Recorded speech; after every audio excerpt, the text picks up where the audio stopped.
Mga kagabay, magandang hapon, magandang gabi, magandang umaga, magandang tanghali. Saan man tayo naroon, ano man ang ating mga ginagawa, una digit sa lahat, ating ialay ang ating mga sarili sa ating Panginoon. Sa loob lamang ng ilang mga sandali, ating damhin ang presensya ng Diyos. Suma sa atin ang pagpapala, ang biyaya, ang pag-ibig, ang kapayapaan ng Ama, ng Anak, at ng Espiritu Santo. Nabubuhay at naghahari, iisang Diyos, magpasa walang hanggan. Mga kagabay, bakit kailangan natin ang manalangin? Bakit kailangan natin ang magdasal? Bakit kailangan natin ang magsimba? Bakit kailangan natin ang magnobina o mag-alay sa Diyos ng mga panalangin?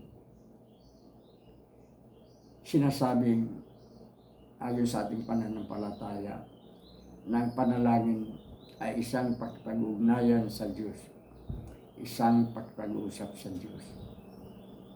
Ang panalangin ay hindi upang bigyan tayo ng Diyos ng anumang ninanais natin, ninanais na kabutihan. Manalangin tayong may kababaang loob. Manalangin tayo ng taos puso. Manalangin tayo hindi lamang para sa ating mga sarili, kundi para sa ating kapwa, para sa ating mga mahal sa buhay. Matatandaan natin na ang ating mga unang mga Kristiyano, the first Christian community, yung mga mismong mga nagiging tagasunod ng Kristo nung kanyang kapanahonan, ang kanilang panalangin ay yung tinatawag na community prayer. Ibig sabihin, pag marami silang nagdadasal, umaawit, umiiyak, sumasayaw ng papuri at pagbubunyi sa Diyos. Sa ngayon nga, ang ating mga panalangin at sa pamagitan ng mga prayer book, ng mga pagrosaryo, o anumang mga paraan na alam natin o inaakala natin tamang panalangin. Subalit, isipin din natin ang isang ang mababasa natin sa banal na aklat, sa banal na Biblia.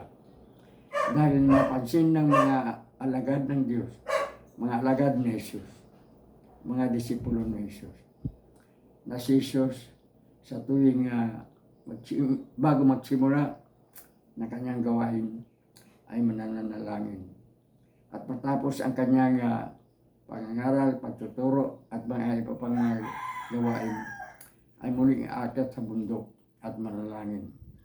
Aakyat, dapit hapon, bababa, malimit, madaling araw na. Sa madaling salita, madasalin at nanalangin palagi si Jesus.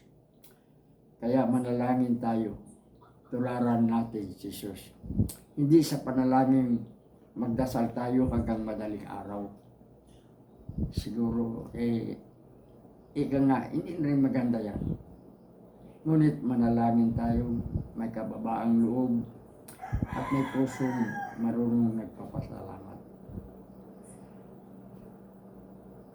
Isang obserbasyon, kapag tayo ay may sakit, o kaya tayo ay may pangangailangan, makikita sa ating mga higaan ang iba't ibang mga aklat dasal o babasahin may mga panalangin at mga bagay-bagay na ginagamit sa panalangin.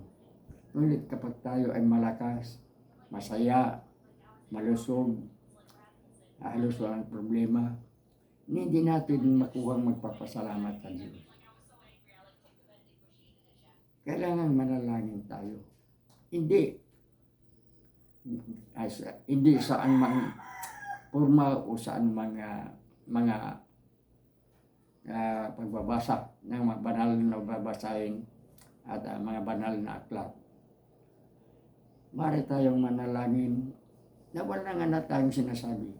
Ang puso lamang natin ang magsasalita.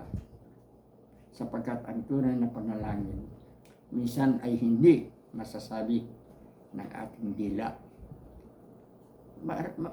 Minsan lalo-lalo na kung mabigat ang ating mga problema. Minsan iiyak na lamang tayo. Ito ang mga totoong panalangin. At higit sa lahat, gawin natin nga pangunahing gabay sa ating panalangin. Ang panalangin itinuro ni Jesus. Ang panalangin ng Panginoon. The Lord's Prayer. Na yung tawag na lamang nating Ama namin. Our Father. Sa totoo lang ito ay panalangin sa Panginoon. A prayer to the Father. Pakipag-ugnayan sa Ama. Pakipag-ugnayan sa Diyos na itinuro ni Jesus. Sapagkat kung lubos nating unawain at itindihin ang panalangin na itinuro ng Panginoon, ito ay ang kabubuan. Kabuuan. It holds everything na dapat natin sasabihin sa ating Panginoon. Ang una, ang pagdadakila sa Kanya. Ang pagtataas sa Kanya. Ang papupuri sa Kanya. Adoration. Pangalawa ay ang pagsunod ng anuman niyang kagustuhan. Ang pagiging masunuri sa Diyos. Sundin ang loob mo dito sa lupa para nang sa langit. At ang isa pang punto dito ay ang ating paghingi ng ating pangangailangan ng bendisyon, ng pagbasbas, ng biyaya ng Panginoon. Give us this day our daily bread. Bigyan mo kami ngayon ng aming kakanin. Hindi lamang kakanin na isusubo natin sa ating mga bunganga nang mabusog ang ating tiyan. Panalangin para sa lahat ng bagay na alam natin kailangan natin at ipagkakaloob ng Diyos. At higit sa lahat, ang ating paghingi sa Kanya ng kapatawaran ng ating mga pagkakasala. Ngunit kailangan magpapatawa din tayo sa nagkakasala sa atin. Nagkakasala tayo sa ating kapwa, nagkakasala sa atin ng ating kapwa. At ang sino mang hindi magpapatawad sa nagkakasala sa kapwa ay hindi rin mapapatawad ng Diyos.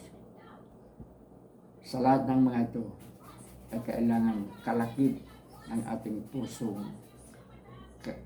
kalakip ang ating pusong totoong nagmamahal sa Diyos at totoong nagmamahal sa kapwa. Panalangin nagmula sa kaguturan ng ating mga puso at kaya natin gawin, pilit natin gawin, sikapin natin gawin.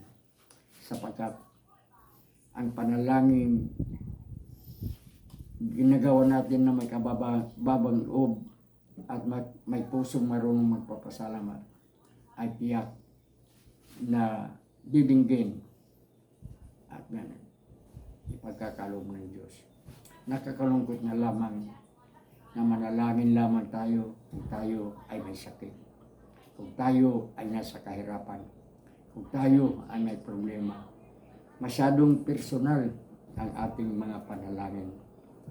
Akala natin lahat na lamang ng ating sasabihin sa Diyos ay isa ng panalangin. At kapag akala natin hindi tayo pinapakinggan ng Diyos sa ating panalangin, sinasabi pa natin, Panginoon, bakit naman ako? Simba ako ng simba, dasal ako ng dasal, pero bakit ngayon ito nagugutom ako, hindi mo narinig ako pangangailangan. Ito ang masama sa atin, hindi ang ating pagkakamali. Mayabang tayo. Personal na nga masyado ang ating mga panalangin, mayabang pa tayo. Sana, mga kagabay, pakinggan natin ang sinasabi ng Panginoon. manalangin may kababaang loob, at may pusong marunong magpapasalamat.